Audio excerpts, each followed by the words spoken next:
Hey everyone, Tina Hogan Grant here with my Cuppa A Natter that I like to do twice a month on a Monday.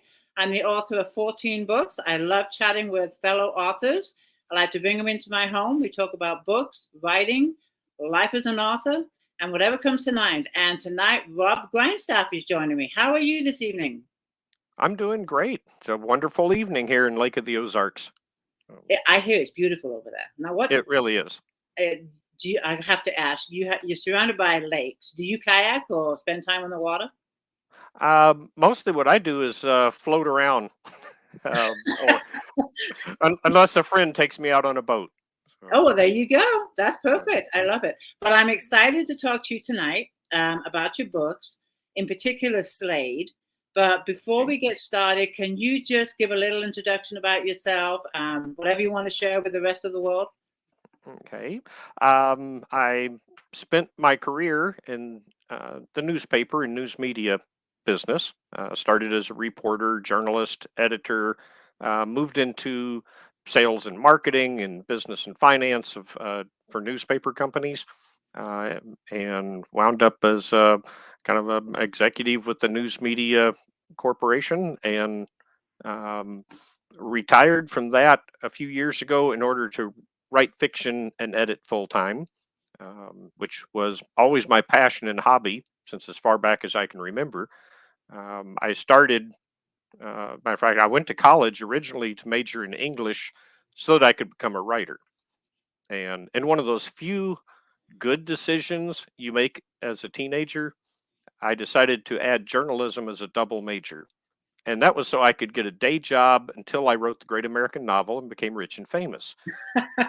And then I retired from the newspaper business 40 years later. So Wow. it that all worked out. But now I get to do what I've always loved to do, which is write, and then edit. And I teach fiction writing classes and everything related to that. Yeah, you have quite the resume. I was quite impressed because you also speak five languages. Is that correct? Well, yeah, I speak American English, UK English, Australian English, Canadian, and my native tongue of Texan. There you Uh, go. Perfect. That's so five languages as far as I'm that concerned. is, and and I have edited books in all of those languages. So What do you prefer to write in American English? Do you have a preference? Because some authors, even though they're in America, mhm. like to write in maybe, British English, Australian English, like you say. Do you have a preference? American and Southern because that's what I am. So American and Southern.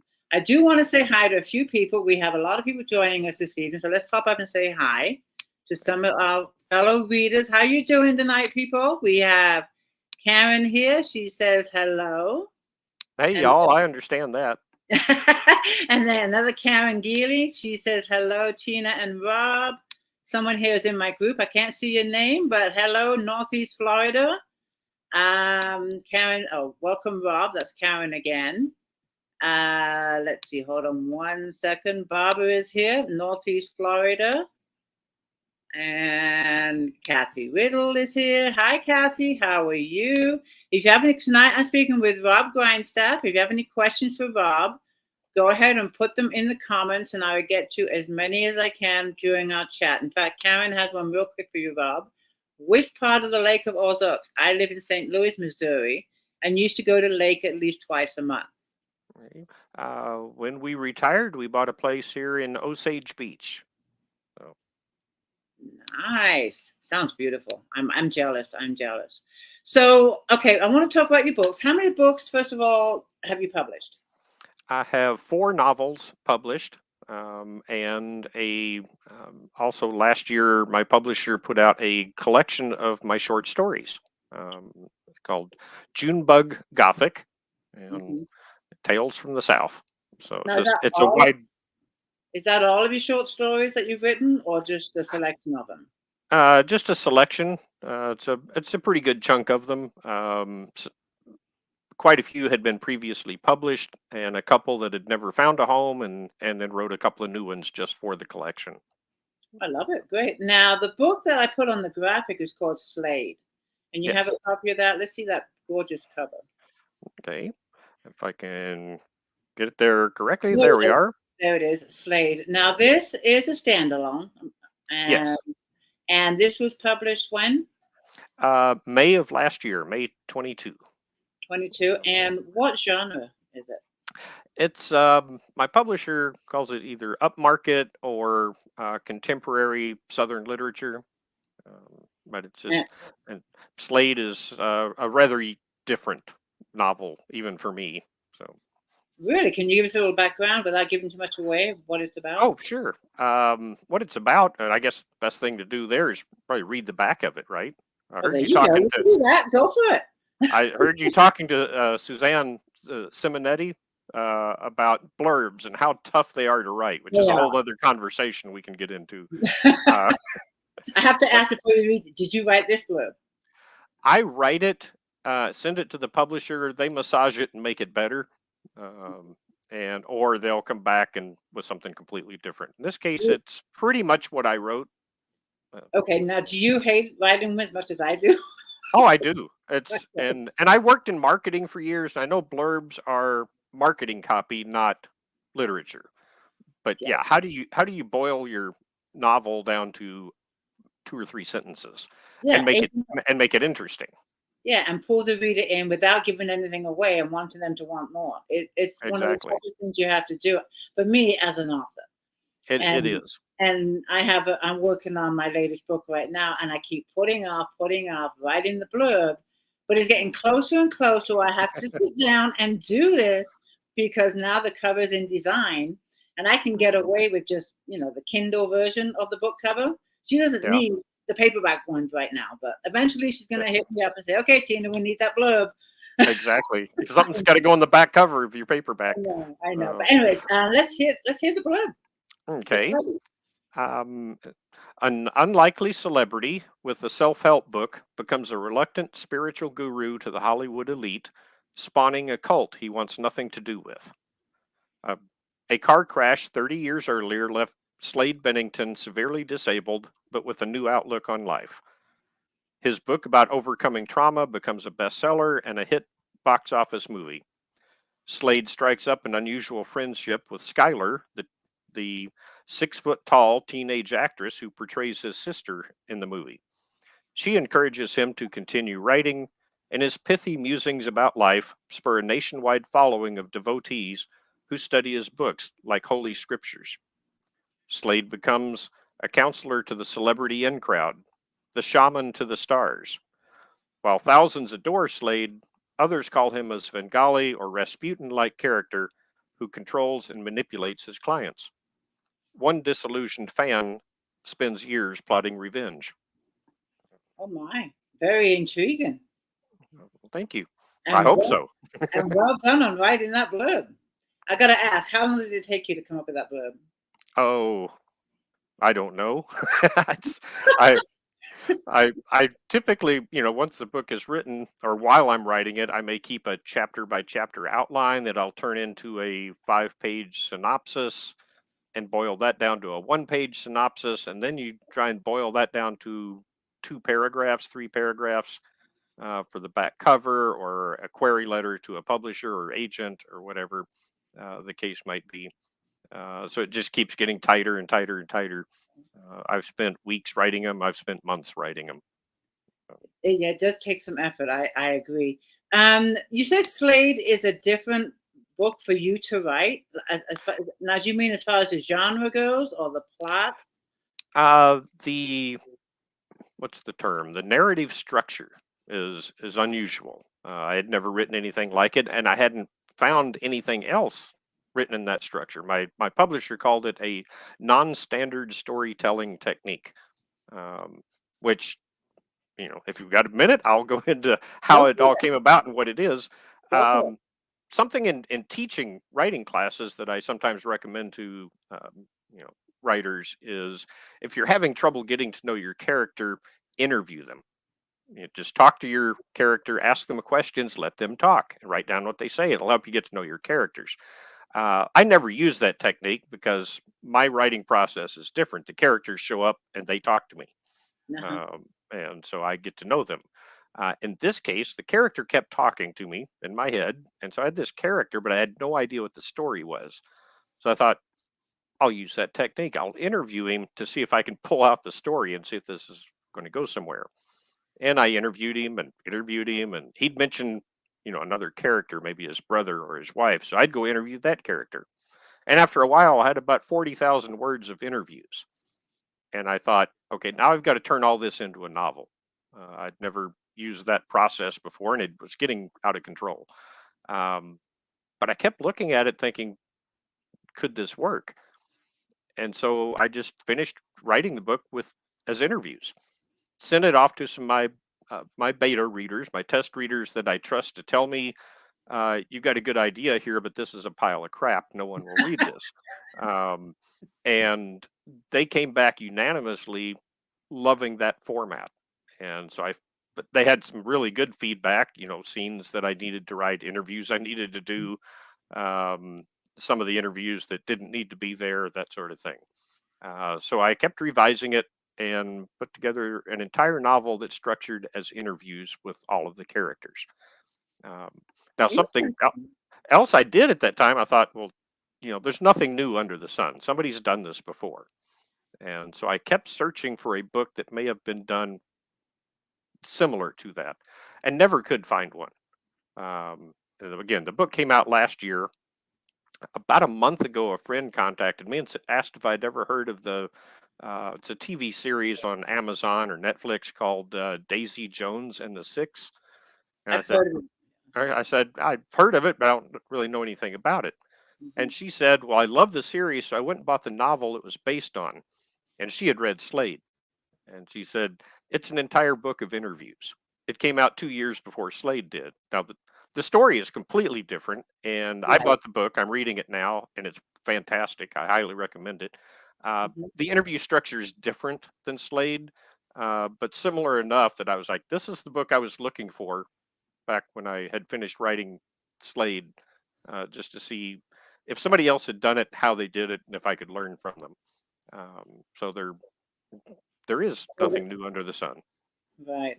That's interesting. What kind of questions did you interview your characters with? Just give us a sample, some questions. And well, how it worked out was I would just ask.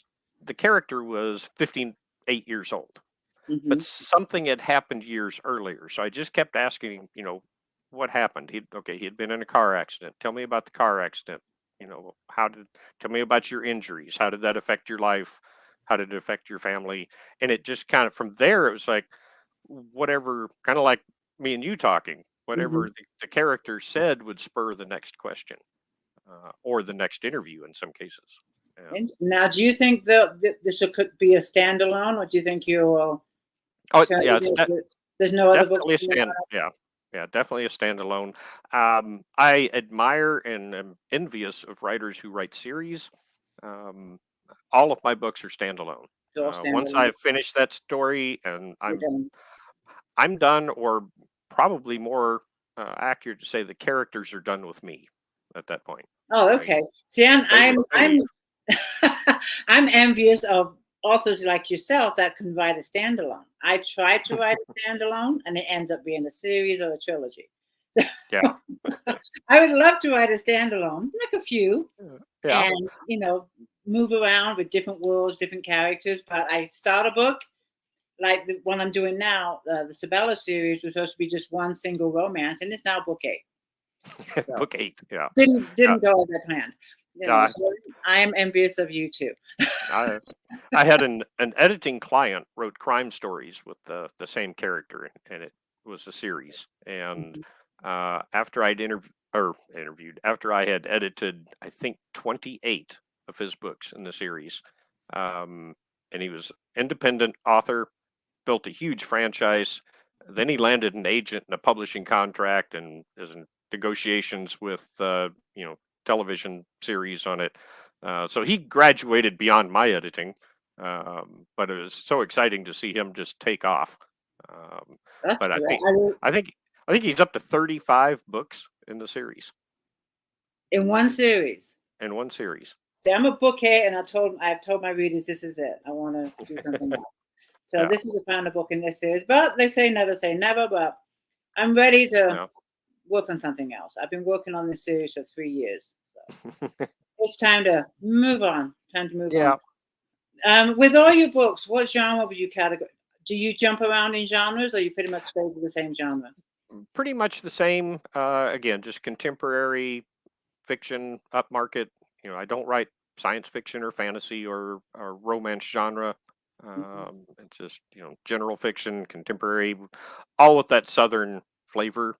I don't know if it's quite southern lit, but I'm from the South, so generally my stories are set in the South and just kind of reflect that culture. And what would you say your audience are? Mainly women, male, age group? What do you think your book appeals to? Probably I hear from more female readers. The other, let me see, yeah, the other three novels that I have published all have female lead characters. Um, and, it's not specifically women's fiction, although it has been categorized, there also. So, but Slade, picked up a pretty good mix. Maybe a lot of the women readers of my other books went to it and enjoyed it. I hope, but it may have picked up more men readers for me as well. Great. It's nice to have the variety. And your age group? Do you think you have a wide range of age groups for your books? It seems to be, a couple of them in particular may have skewed a little bit younger. Women in their 20s and 30s, because that was the character. Right. So. And are your characters based on anyone that you know? No one and everyone. Good answer. Uh, they again, wherever they show up from and whatever part of the brain that creative process is, they are their own unique person. But as I write them, I'll go, oh, that reminds me of so and so, or this reminds me of something that happened 20 years ago, somebody I knew. So I didn't base the character on them, but maybe some little quirk comes from somebody I knew 10 or 20 years ago. So. And you said you've written, you have 4 standalone books published. Is that correct? Yes, correct. Out of all the 4 books, is there one character that just stands out to you and was a favorite to write? That's like asking which I of know. your kids is your favorite. I But 2 that stood out were my first 2 novels, I guess, and maybe because it was my first 2 novels. The first novel I wrote, which turned out to be the second novel published, that was my practice novel. I wrote it and rewrote it 4 or 5 times from start to finish, and tried to get an agent, tried to get it published, set it aside while I wrote something else. But the character in that book was a military brat. Her father was in the Marines. Her mother was Japanese, which her parents had met when he was stationed in Japan. So at the time that I wrote it, me and my wife and our daughter lived on a military base in Japan. So it just kind of came from that. I was not in the military. I was in the newspaper business, and was with the newspaper Stars and Stripes, which is a daily newspaper for the military stationed overseas. Okay. And so my daughter was in high school. All of her friends, our house was the place where everybody gathered. All the teenagers gathered at our house. And so this character kind of came from all of that. And so there was just a real emotional connection, I think, a real personal connection between me and that character. And then the second book I wrote, which turned out to be the first one published, was Hannah's Voice. And that was a character, the character was a 6-year-old girl as the book starts, 18 by the time the book ends, who at age 6 decides to quit talking because people don't believe her. And Oh my. so it's one of the things where I set myself up for a problem or a challenge, because I was writing in first person. So I'm going to write a book in first person from a 6-year-old girl's point of view, and she doesn't speak. Okay, how am I going to pull that off? So again, I had to go through that whole process. So I just felt very connected to that character. But I'm connected to all of them. They're all in different ways. They all touch us in one way or another. I did want to put this question up back to Slade. Kathy is asking, The accident was 30 years previous. What decided you plot moving forward, excuse me. What decided? I'm not sure I quite understand the whole book being interviews.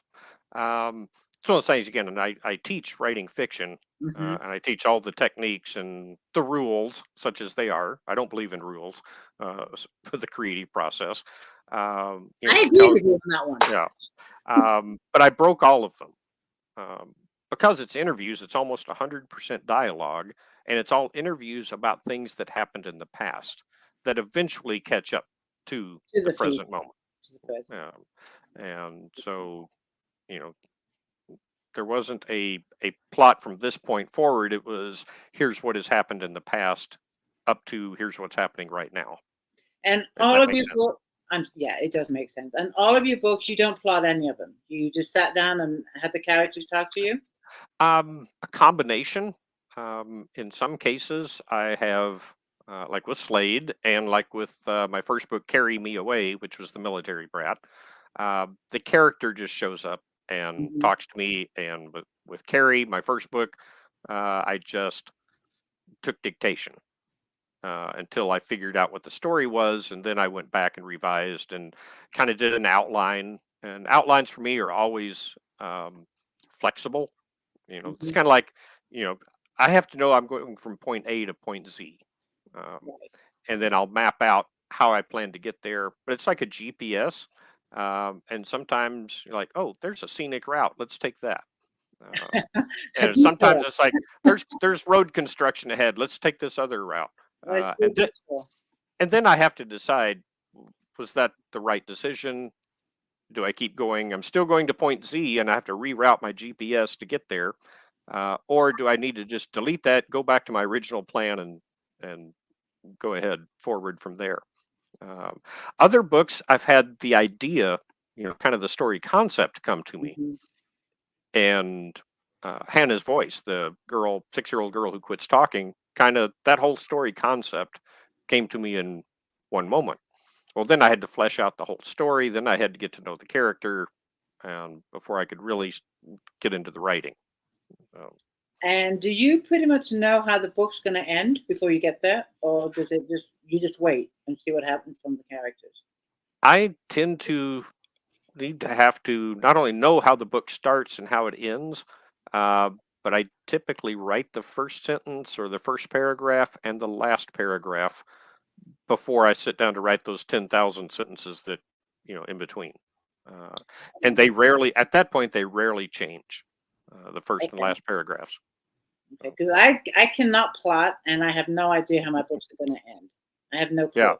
And Yeah. I've mentioned this before in my chats. I tried to plot one of my books, and it went in totally the opposite direction because the characters won. Yeah. And that book taught me that I don't stand a chance. Yeah. My characters are going to lead the way, and I'll find out how it ends when I'm done writing. Yeah. I mean, I'll get surprised all through the Hmm. process of writing books. Something will happen, and I didn't plan it, and I didn't know it was going to happen until I read it on the computer screen. Um, it's so, and I fear if it shocks and surprises me in a good way, then maybe it'll shock and surprise readers Exactly. too.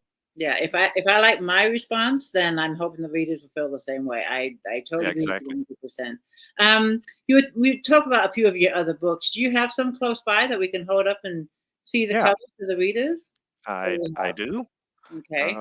Get the camera right here. Here is, let me get it in the right spot. This is Turning Trixie, which is actually my most recent publication. Was published in December of last year.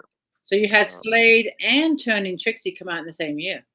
yeah, which was pure happenstance. I had been working on Trixie for several years, and just kept setting it aside. The character would stop talking to me, so I'd set it aside and do other things.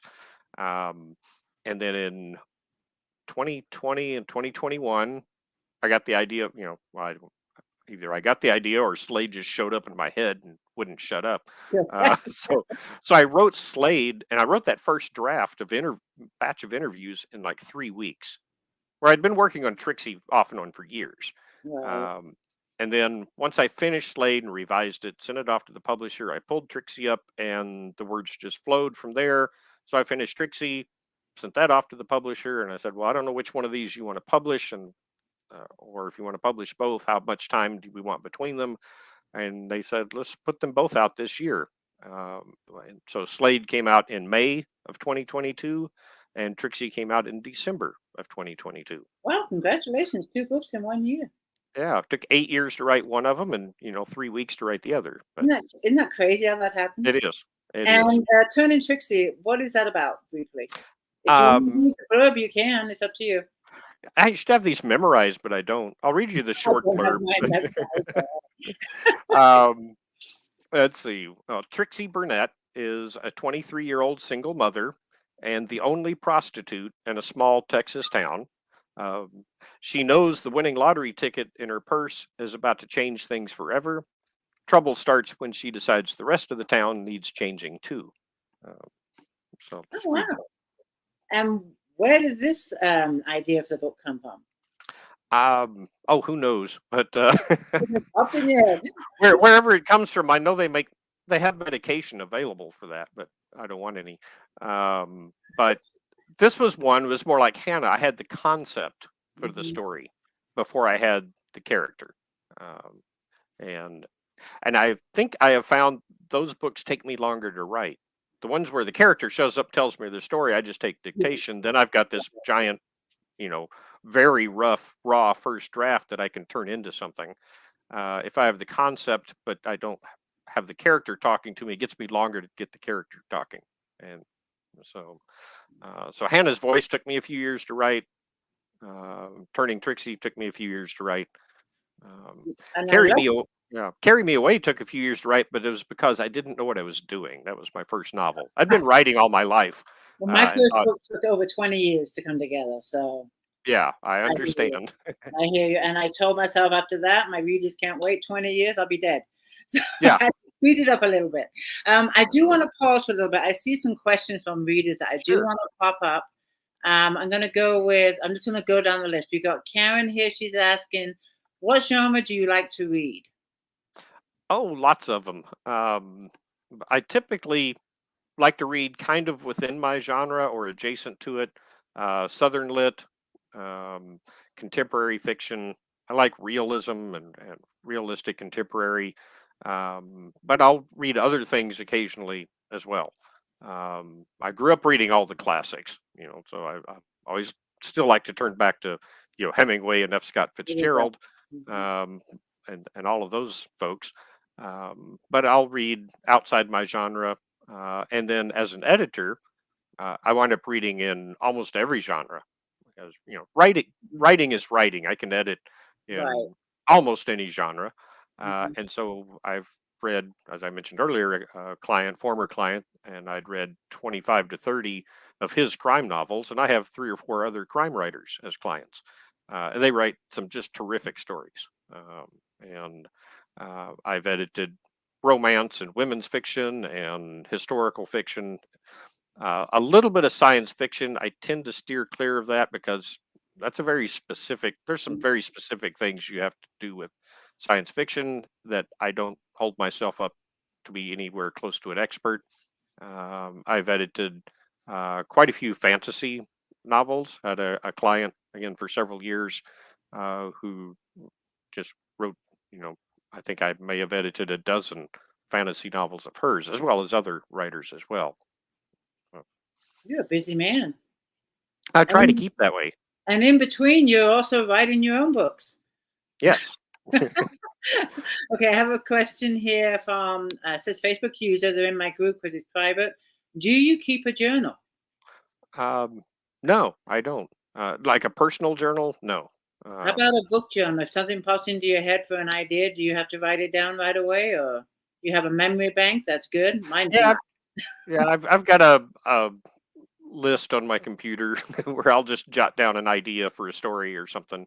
Other times the idea will come to me, but I don't ever write it down. I fear if it's good enough, it'll come back.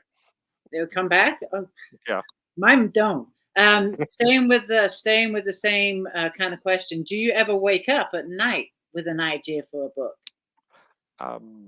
I have occasionally. Interesting story related to that is I've always been the guy who if I lay down, I fall asleep. 2 minutes, 3 minutes. I don't even have to be tired.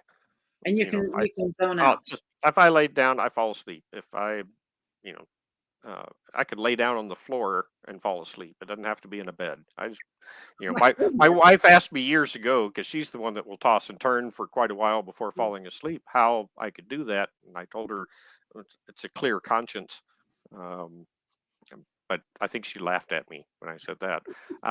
But with Slade, for example, that was one where I'd gone to bed. I didn't fall asleep and wake up with the idea. I just gone to bed, was laying there thinking about and listening to this character go on and prattle on in my head, uh, and he wouldn't let me sleep.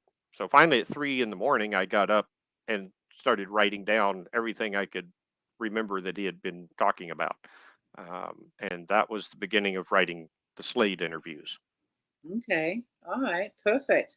I saw one more question. I wanted to bring it up if I can find it, but the scrolling went by too quick. I apologize. Mm. The question was, we did talk about what genres you read and a few of the authors. Someone wanted to know, do you have any particular favorite authors? Um, Currently, David Joy Mm-hmm. is just a remarkable writer. One of my favorite books of the last, I don't know, 5 or 10 years is where, make sure I get the title of it right, where light tends to fade, or where the light tends to go. I can't, I don't have the title right. I apologize It's okay. to our listeners and to David. Just an incredible book. And I don't know him personally. I follow him on Facebook. And he announced a couple of years ago that they were turning it into a movie. And the Oh, movie is out wow. now. And they changed the title of the book for the movie, and it stars Billy Bob Thornton, who's one of my favorite I actors. like him. Um, and again, I'll look it up here in a second. But I'm drawing a blank on the name of the movie. Um, After the chat, if you want, pop it into the comments. I'd love to see what the name of the movie is if you want. Just okay, do that. But yeah, pop it in the but comments. yeah, a couple others I've read just recently that I really enjoyed were James Wade and Robert Gwaltney. Robert wrote the book The So Cicada Tree. that's on my reading list. I've heard great things about it, and it won an award in Georgia, didn't it? Yes, it did. One of the top, I think, the top Georgia Literature Award. And that was his debut novel. Yes, Yeah, I had him on the show last year. He's a fantastic guy. He really is. Easy yes, to yeah, talk to, and I've yet to read his book, but I hear nothing but good things about it. yeah. Yeah. So those are, some of the ones I've read just recently. Of all time, well, I won't go back into the classics, but Chuck Palahniuk, Fight Club, Rant, Choke, Diary, on and on. He's just uh, a genius writer.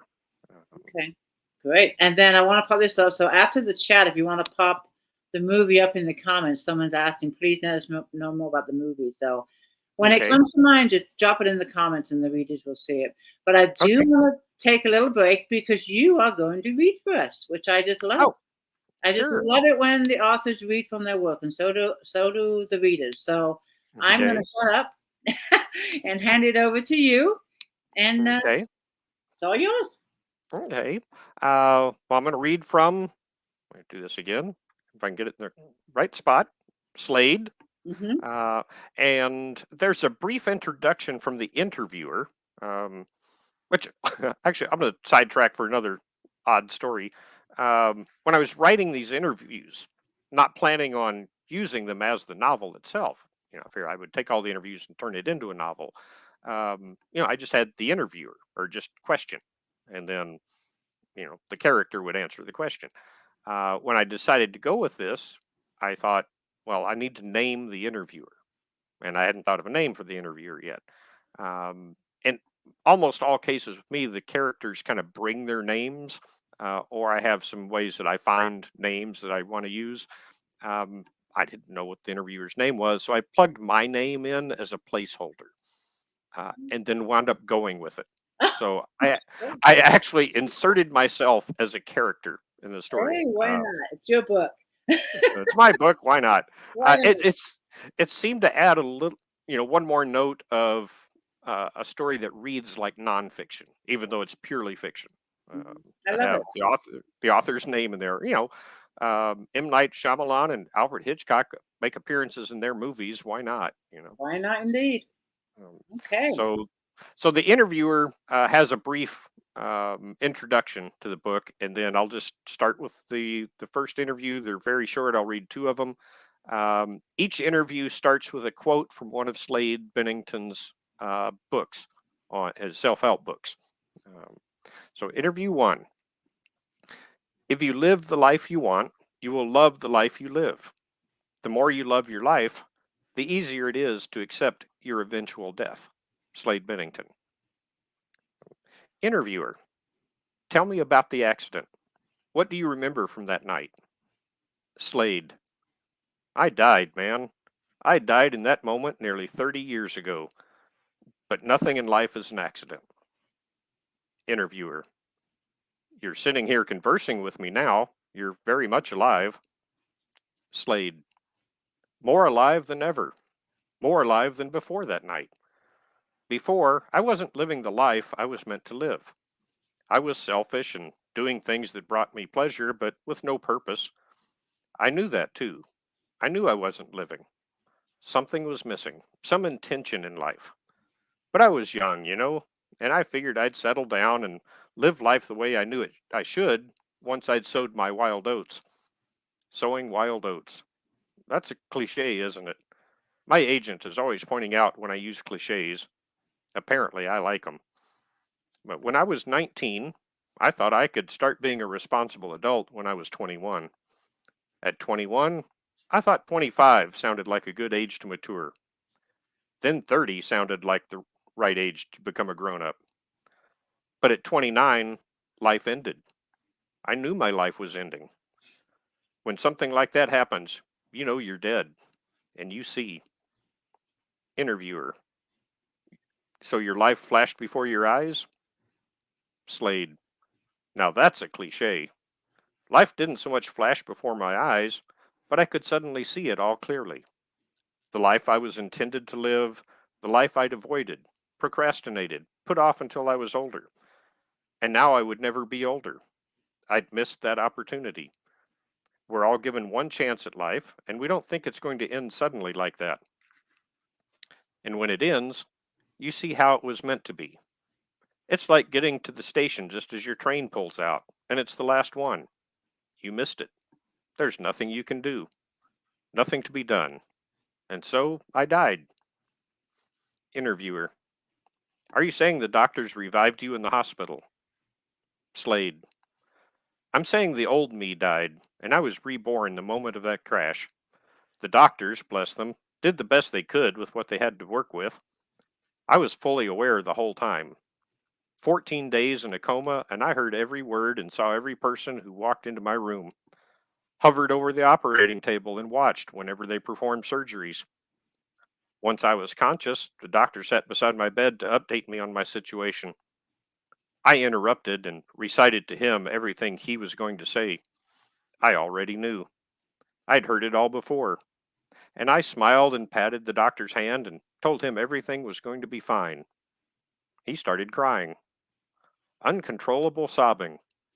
It's hard to witness a grown man weep like that. The new me was conceived even before they got me to the hospital. The surgeries, the months in the hospital, and recovery were all equivalent to childbirth, the new me being born. Interviewer: do you ever ask why? Slade: these things just happen. One person dies, someone else survives, another is reborn. Interviewer: God's plan or random chance? Slade: is there a difference? Interview number 2. Brothers and sisters are extensions of yourself, your DNA, your mind, your heart, and soul. They always know you best. No one ever puts up a false front with siblings. Make everyone you meet a brother or sister. Slade Bennington. Interviewer: tell me about Matt, your brother. Slade: ah, what an absolute joy he is. Having an older brother is special, but he wasn't always a joy. I'm laying in bed one day and Matt walks in, asks if I want to go for a ride, see some friends. I hadn't left the house in 6 months other than to doctor's offices and hospitals. 17 surgeries in 6 months. Getting out sounded great. Sure, I said. And Matt said, okay, let's go. Meet you at the car. Then he left. Just flat walked out.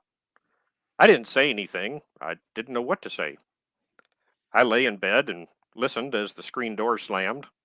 A few minutes later, his car started. It sat there idling for a few minutes, then he drove away. I thought he was trying to be funny and he'd be back in a couple of minutes. But he didn't come back. Not until after midnight. Where have you been? I think I was yelling at him. Why did you leave me here? He shook his head and went to his room. Didn't say a word. A few days later, he walks in and says the same thing. Want to go for a ride? I said, yeah, but don't just drive off and leave me here this time. Fine then. Get out of that bed and get your ass in the car. You got 5 minutes. And he went out to start the car. I got mad and fumed for a minute, but I really wanted out of the house. So I rolled out of bed, and it was a standard bed, a couple feet off the ground, hardwood floors. That really hurt when I landed. But I got my arms under me and dragged myself out of the bedroom, down the hall, out the front door to the porch. My mom's house, only 3 steps down from the porch to the driveway where Matt sat in his car. A red Camaro Z28 that he was way too proud of. Those 3 steps looked like eternity. It was a struggle, but I made it down the stairs and into the car without his help. He didn't offer, and I wasn't going to ask. Glad you decided to join me. Buckle up. I pulled the seatbelt across. First time I'd tried to buckle up since the crash. That's when I realized the seatbelt wasn't really going to work for me anymore. How can I buckle in when I don't have a lap? Use the shoulder strap then. Can't have you messing up your pretty face on my windshield. The shoulder strap hit me across the throat. The lap belt lay uselessly on the seat, where my legs used to be. A few days later, Matt lifts me out of bed and moves me to the couch. He goes out to the shed and loads up some tools, hauls them into my room. I hear him banging and sawing for nearly an hour. Then he carries me back to my room. He'd amputated the legs off the bed, so it sat only a couple inches off the ground. I'd be able to crawl off the mattress to the floor without busting my ass. That was so thoughtful of him that I didn't have the heart to tell him or ask why he didn't just get rid of the bed frame and put the mattress on the floor. That would have been a whole lot simpler. Wow. I like this angle of the interview, writing the book through the interview. Thank you. Very intriguing. Thank you so much. Very good. I want to put up some comments too with your reading. Here we go. Oh, what a great reading. Intriguing. Thank you. Karen says, wow. Facebook user, I feel moved just hearing these words. This is powerful, Rob. Well, thank you. I really enjoyed this. It's such a different way of writing a book. I am very intrigued. Very interesting from Karen. Do you think you'll write more books from this angle? I don't think so. I mean, that's just the way this one came to me. Mm-hmm. And it's such an unusual structure that I'm probably done with it. The book I'm writing now is just kind of back to standard novel storytelling structure. But like you said earlier, never say never. Never say never. And you do writing classes. Did Yes. you have a lesson in writing a book through as an interview? Did you talk to your class about this? No. I think that came from my background in journalism. And interviewing people. She says you look shocked. When I found out he had no legs, it's like, whoa. And I just like how you get to know through the interview how, like peeling the layers of an onion. You first meet him as a normal guy sitting in a chair, having an interview, and then all of a sudden, it just continues on peeling the layers of an onion. And yeah, when I found out they had no legs, I was shocked. Good. That was. I love that gut punch. Yeah. When you're reading something and something's shocks you, surprises you, and sometimes it's one of those where you think, that's completely shocking and surprising, but aha, I should have seen it coming.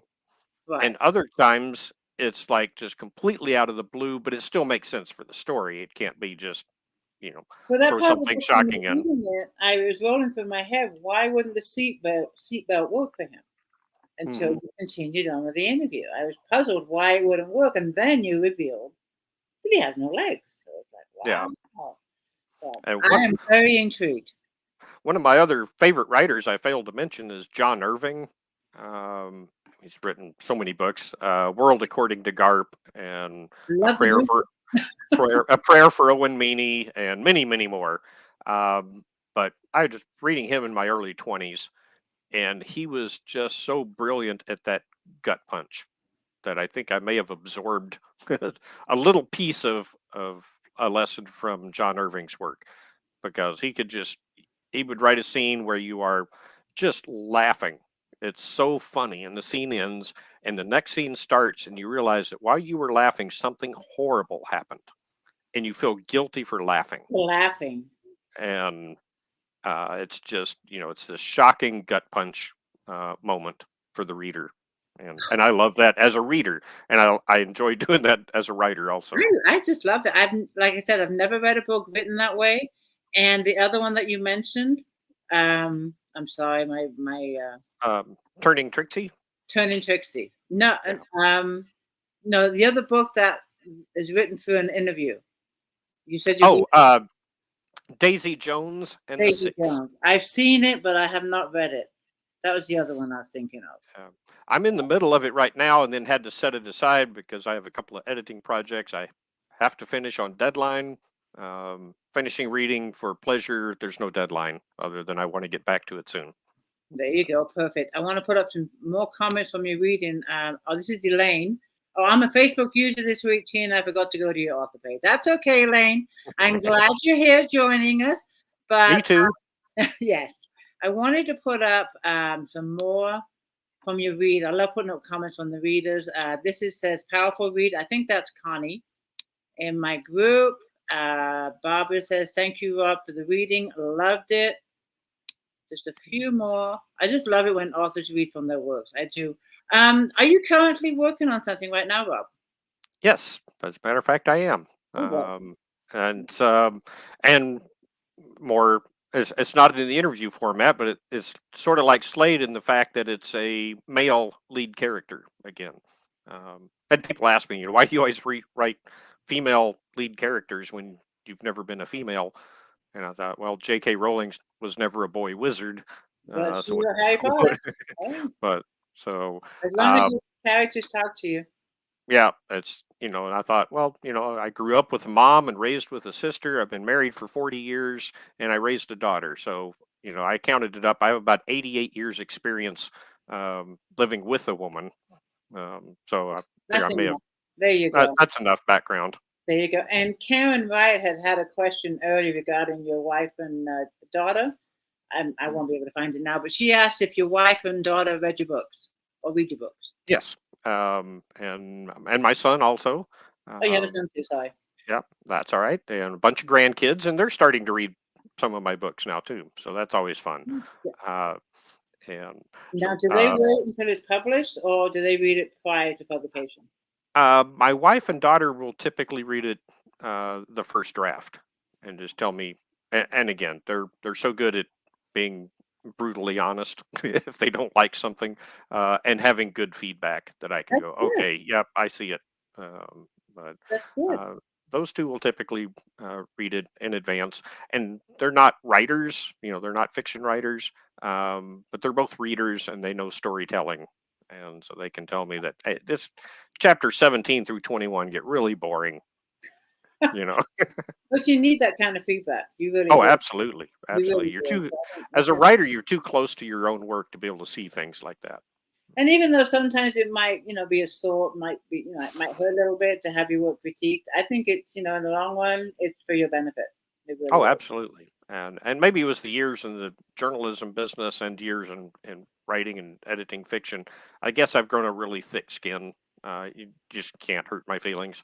If you don't like it, that means I have to decide what can I do to fix it, or I can just decide, I like it the way it is. You can't take everybody's feedback. You've got to pick and choose That's true. It is. what makes sense. In the long run, it is your story. And I tell authors this too with reviews. If you get a bad review, you have to move on. I mean, it might sting, but move on. Don't dwell on it. Our book is not for everybody. And Yeah. Many years ago, somebody told me, and I went and checked it out, and it changed my whole thinking on reviews. Think of the best writer in the world that you know of. I mean, I picked Ernest Hemingway. Went on Amazon and looked up one of his books, classic. I mean, 10,000 reviews, and 3,000 one-star reviews that hated it. Well, I don't think he's losing any sleep over it. No, exactly. See, perfect example. Perfect. I love it. I love it. Few more questions, and we got to wrap it up. You see how fast these hours go? Yeah, amazing. Goes really quick, but I do have a couple more questions for you. Hold on, I just saw them, but I can't find it now. But Rob, before we do end this, there is one question that I always like to ask the authors, and that is for aspiring writers that want to become a published author. What advice do you give them? First thing I always say is don't give up, and it's a long process. As I said, I went to college to become a writer and publish my first book 20 some years later. After that, it takes time. Writing a book is like making a movie. It takes a lot of people and a lot of moving parts. Except with a book, you are all of those people responsible for all of those moving parts. There's a lot to learn. Read books in your genre, read books outside your genre, read books about writing, take writing classes, join a writer critique group, just absorb and learn all you can, and never get emotionally connected to your words on the page, because you might need to change them, revise them, delete them, start over again. It's an art form, and sometimes a painter has to throw out a few dozen canvases before he gets his painting correct. No matter how much it hurts, but don't get emotionally attached to them, right? Don't get emotionally attached. That's right. Briefly, you said you're working on another book right now, and you have a release date for that. No, I sure don't. I've just finished the first draft and probably have a few months of revisions and rewriting to do before I even submit it. Okay. So I may send it out to some of my beta readers here shortly. Okay. And all of your books are available Amazon, Kindle, Barnes & Noble, paperback. Yeah, all of the places where you can buy books online, they're available. Some might find it in your local bookstore. That's always hit and miss. But if you have a local bookstore, especially independent bookstores that you'd like to support, go in and ask. And if they don't have it, they can order it for you. Perfect. And they're all on Audible also. That was my next question. Are they on Audible? Thank you for that. You read my mind. You are doing a generous giveaway also, so I want to just have you talk about that too. Thank you very much, by the way. You're welcome. Thank you for having me. It's been wonderful. But I thought I would give away one copy of Slade and one copy of Turning Trixie, my two most recent novels. So two winners. Two winners. Two winners. Two signed paperbacks, two winners. And you have asked me to pick the winners for you, which I would gladly do for you after this chat, and I will post it in the group in about an hour or so and tag you. So thank you for the generous giveaway. And I will be doing my regular giveaway readers. We know how this works. I'm going to be giving away a $5 Amazon gift card. You need to go to my author page and share this video. Share it wherever you like in your favorite groups, your book groups, on your personal page, on Instagram. But do tag me when you do share the post, and share as many times as you like. And you are entered to the drawing to win a $5 Amazon gift card. Rob, this has been fantastic. Thank you so much for Thanks for joining me having this me. evening. Yeah, Oh, it's been wonderful. Thank you. great. And when you get close to having your next book come out, reach out to me and we'll get you back on and talk about that book. That sounds fantastic.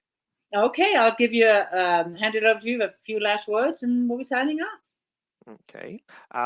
Just, if you're a writer, keep writing. If you're a reader, keep reading. That's and feedback to your favorite authors is always greatly appreciated. An email or a message on Facebook or whatever. It Okay, keeps us going. there you go. Thank you everyone for joining us. You all have a good night and I'll be announcing the winners in the group in about an hour or so. Again, Rob, thank you so much. Good night, everybody. Right. Bye. Thank you. Bye.